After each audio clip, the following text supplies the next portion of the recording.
साबित हो सकते हैं।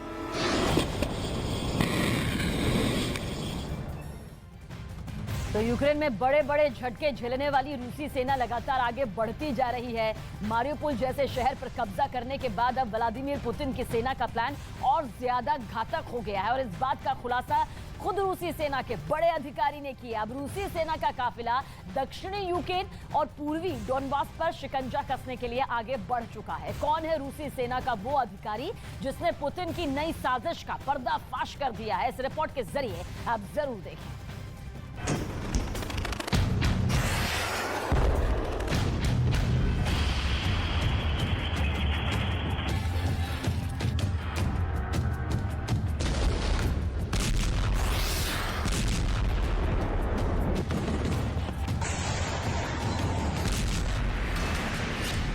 रूस के घातक प्लान का पर्दाफाश।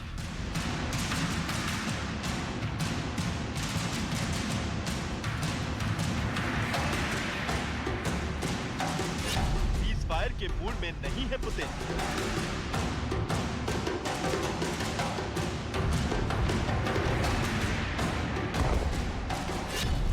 यूक्रेन में होगा खूनी खेल।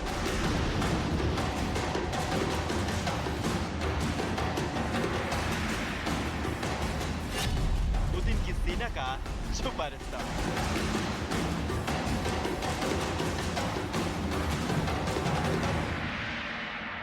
जिस जंग को करीब 2 महीने हो चुके हैं, जिस जंग ने दुनिया को सकते में ला दिया है, जिस जंग में अब तक हजारों लोग अपनी जान गंवा चुके हैं,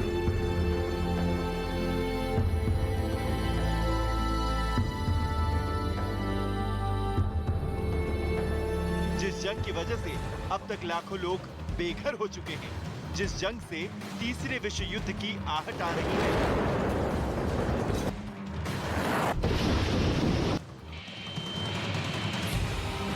वही जंग सीज़फायर की तमाम कोशिशों के बावजूद विध्वंस की लपटों में घिरती जा रही है। यहाँ न तो पुतिन को अपने देश पर लगे प्रतिबंधों का फिक्र है, न ही खुद की सेना को हो रहे नुकसान की। पुतिन का यहाँ सिर्फ एक ही मकसद है और वो है यूक्रेन के कोने कोने पर अपना वर्चस्व कायम करना।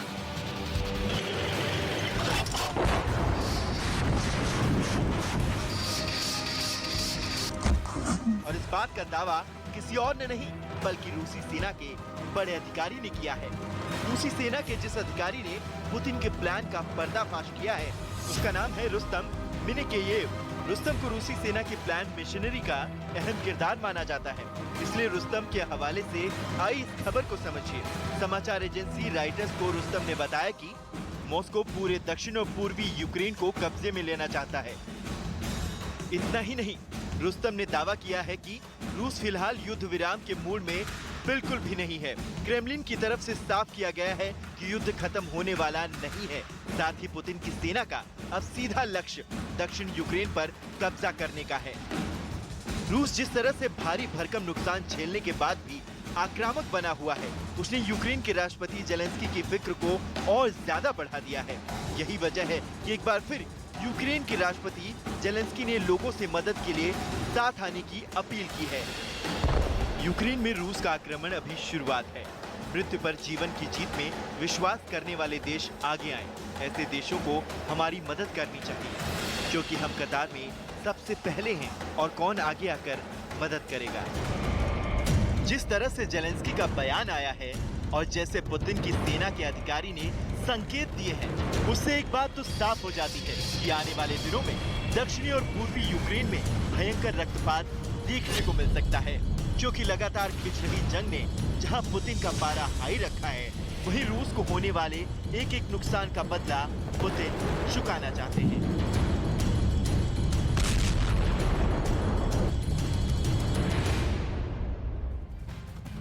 तो रूस और यूक्रेन की महाजंग में बोरिस जॉनसन यूक्रेन के राष्ट्रपति जेलेंस्की के सबसे बड़े मददगार साबित हुए हैं। वो यूक्रेन के सैनिकों को ब्रिटेन में ट्रेनिंग दिला रहे हैं और इस बीच खबर है कि ब्रिटेन ने पोलैंड को अपने चैलेंजर 2 टैंक भेजने का फैसला भी किया।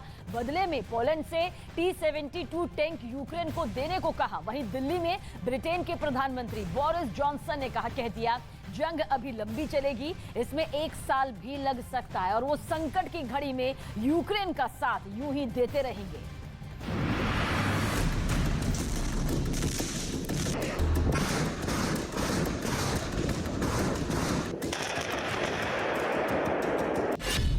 यूक्रेन का सबसे बड़ा मददगार ब्रिटेन।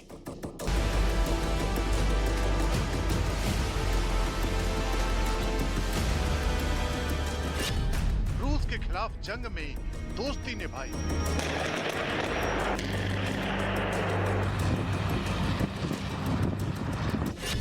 यूक्रेन के सैनिकों को दी युद्ध की ट्रेनिंग।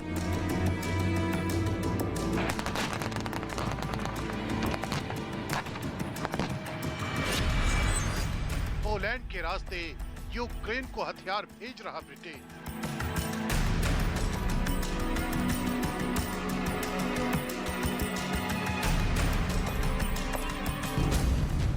ब्रिटेन के प्रधानमंत्री बोरिस जॉनसन इस वक्त भारत दौरे पर हैं। इस दौरान दिल्ली में उन्होंने कबूल किया कि ब्रिटेन ने यूक्रेन के सैनिकों को रूस के खिलाफ युद्ध लड़ने के गुर सिखाए हैं, यानी यूक्रेन के सैनिकों को ट्रेनिंग दी है।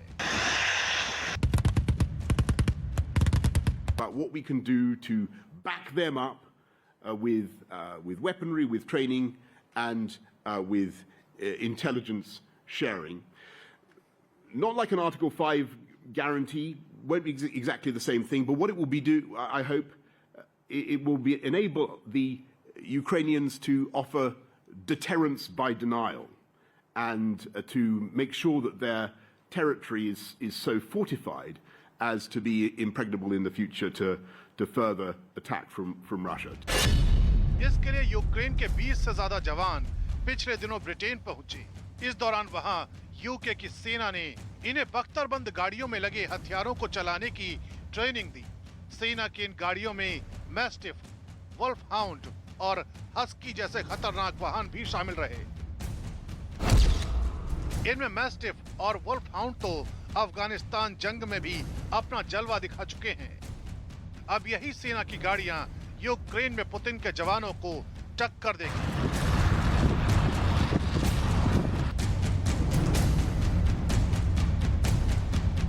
क्योंकि बताया गया कि ज़ेलेंस्की की सेना को इस तरह की करीब 120 गाड़ियां दी जाएंगी, क्योंकि रूस से जंग में अमेरिका और ब्रिटेन सीधे तौर पर लड़ाई नहीं लड़ रहे हैं। इसलिए यूक्रेन को हथियारों की सप्लाई भी गुप्त तरीकों से की जा रही है। ब्रिटेन अपने चैलेंजर 2 टैंक पोलैंड भेजेगा और पोलैंड से T-72 टैंक यूक्रेन की सेना को मिलेंगे। चैलेंजर 2 टैंक 1990 से ब्रिटेन की आर्मी का हिस्सा हैं। उनके बेड़े में अब भी करीब 200 चैलेंजर 2 टैंक शामिल हैं। Sending tanks to Poland to help them as they send some of their T-72s to Ukraine, and other steps like that. And I think about the anti-ship defenses and so on. पहले Britain के सांसद सीधे Ukraine को challenger 2 tank देने पर विचार कर रहे थे, लेकिन बाद में इस आइडिया को ड्रॉप कर दिया गया। उसकी वजह यह थी कि यूक्रेन के सैनिकों को चैलेंजर 2 टैंक चलाने का अनुभव नहीं था और उनमें कुछ तकनीकी खराबी होने पर मुश्किलें सामने आती। इसलिए ब्रिटेन ने पोलैंड को चैलेंजर 2 टैंक देने का फैसला किया और पोलैंड समेत पश्चिमी देशों से T-72 टैंक और दूसरे ऐसे ही टैंक यूक्रेन को देने को कहा, ताकि रूसी सेना से मुकाबला कर सके।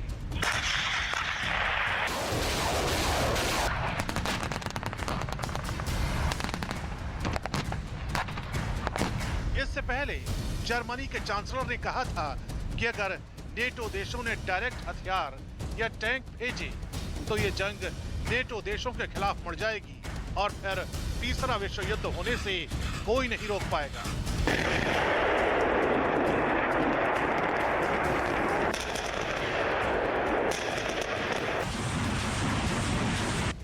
लेकिन इन खतरों के बीच ब्रिटेन लगातार यूक्रेन की मदद कर रहा है और रूस की आंखों में आंखें डालकर ऐलान किया है कि वो यूक्रेन की मदद करता रहेगा।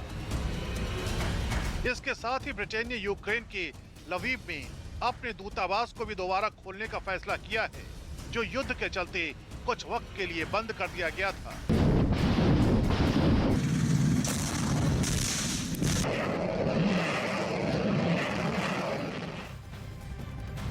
और अभी तक रूस ये मानने को तैयार नहीं था कि काला सागर में तैनात उसके जंगी जहाज की तबाही की असल वजह क्या है। रूस ये भी नहीं मानने को तैयार था कि उसे मोस्कवा नाम के जंगी जहाज के डूबने से कितना नुकसान हुआ। लेकिन अब रूस ने यह कबूल कर लिया है कि आखिर मोस्कवा के डूबने से उसे कितना बड़ा झटका लगा।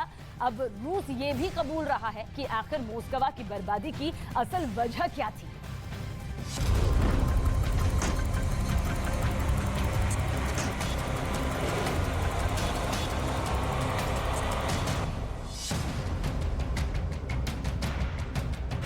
रूस का सबसे बड़ा कबूलनामा।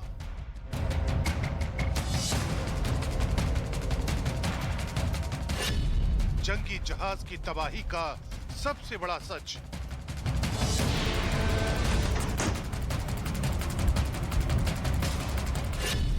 काला सागर में यूक्रेन के काल की अंत कथा।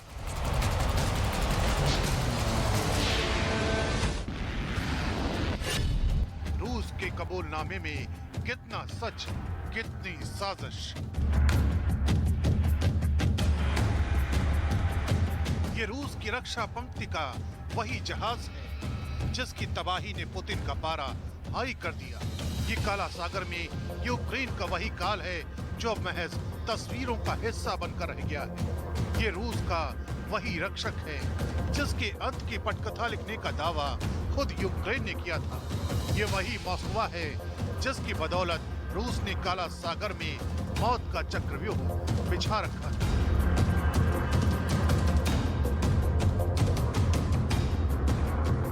लेकिन इसी जहाज की तबाही रूस के गले की फांस बन गई। अभी तक न रूस इसकी तबाही का सच कबूल कर पा रहा था और न ही रूस ये बताने को तैयार था कि आखिर वो कौन सी वजह थी जिसने मॉस्कवा को समंदर की गहराइयों में धकेल दिया।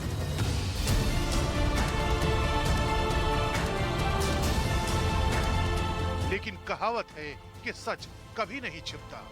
उसे लाख छिपाने की कोशिश की जाए वो बाहर आ ही जाता है।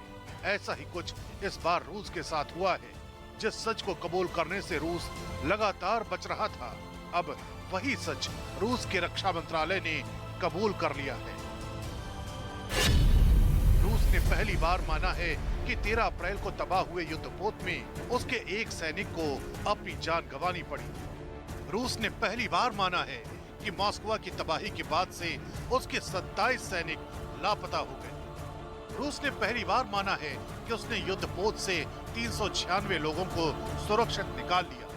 इस दौरान रूस ने जो सबसे बड़ा सच कबूला है वो हैरान करने वाला है, क्योंकि इस बार रूस ने ये मान लिया है कि यूक्रेन के मिसाइल हमले से ही मॉस्कवा तबाह हुआ। लेकिन अभी तक रूस यही कबूल करने से बच रहा था। रूस दुनिया को ये नहीं बता रहा था कि उसे न तो मॉस्कवा के डूबने से बड़ा नुकसान हुआ और न ही यूक्रेन के हमले में जंगी जहाज तबाह हुआ। जबकि यूक्रेन ने दावा किया था कि उसकी 2 नेपच्यून मिसाइलें मॉस्कवा की तबाही की वजह बनी थी। हालांकि रूस ने